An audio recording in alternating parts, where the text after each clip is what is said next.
difficultés que notre pays a pu connaître. Merci. La parole est à Madame Nathalie Delattre pour le groupe du Rassemblement démocratique et social européen.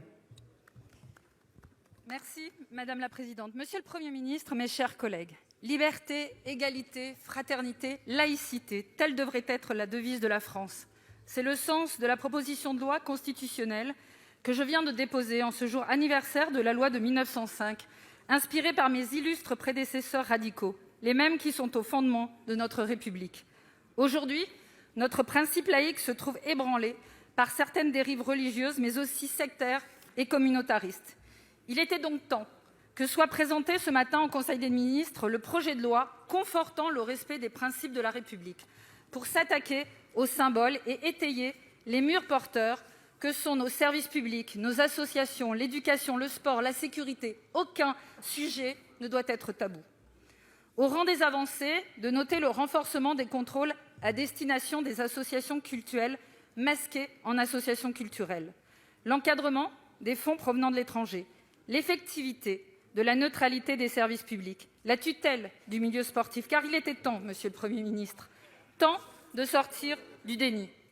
En revanche, nous ne serons pas d'accord, vous et moi, sur l'interdiction de l'école à domicile. Si je partage votre objectif d'empêcher certaines dérives, cela passe à mon sens par une adaptation des moyens, une commission d'entrée a priori et un renfort du contrôle à domicile, qui ne doit pas incomber aux élus locaux.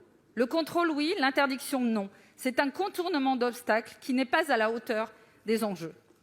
Monsieur le Premier ministre, si je salue la reprise dans votre loi de quelques prescriptions de la commission d'enquête sur la radicalisation islamiste que j'ai présidée, oserez-vous aller plus loin dans l'écoute du Sénat?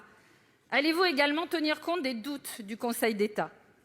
La laïcité, c'est la liberté de croire ou de ne pas croire, sans contrainte sociale ou étatique. Une spécificité française qui fait de nous un modèle dans le monde depuis 115 ans.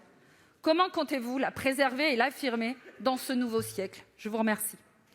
Merci Madame la Présidente. Monsieur le ministre de l'Intérieur, c'est vous?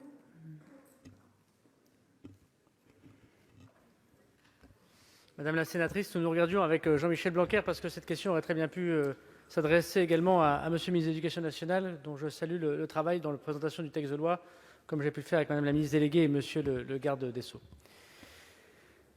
Est-ce que le Sénat apportera de façon essentielle, comme toujours, Monsieur le sénateur, mais vous avez vous-même remarqué parfois, Monsieur le Président Karoutchi, que votre remarque... Oui, mais comme il a beaucoup péché, on a tendance à penser que c'est lui, souvent.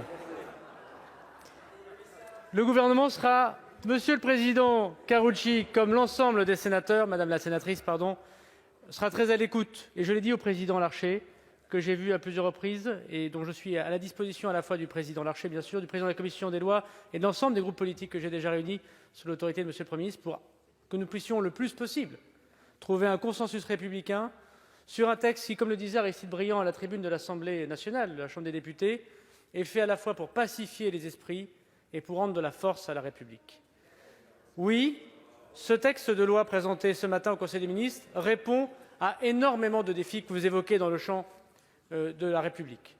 Le champ associatif, plus de subventions pour les subversions, le champ de l'action publique, neutralité non seulement des agents, mais des agents qui travaillent, si j'ose dire, dans les missions de service public, dans les délégations de service public. Plus, effectivement, de personnes qui aient pu être condamnées pour terrorisme ou apologie du terrorisme dans des associations cultuelles, des arguments favorables pour dissoudre ces associations séparatistes. Et de ce point de vue, le gouvernement émet des preuves, Conseil des ministres après Conseil des ministres, que bien des gouvernements n'ont pas osé faire, devant parfois la lâcheté ou les compromissions. Et oui, Madame la sénatrice, nous aurons la possibilité de travailler ensemble, je l'espère de tout cœur, étant le ministre qui portera ce texte de loi avec mes collègues, pour que nous puissions trouver, avec la grande Chambre républicaine, le Sénat, une voie pour la République.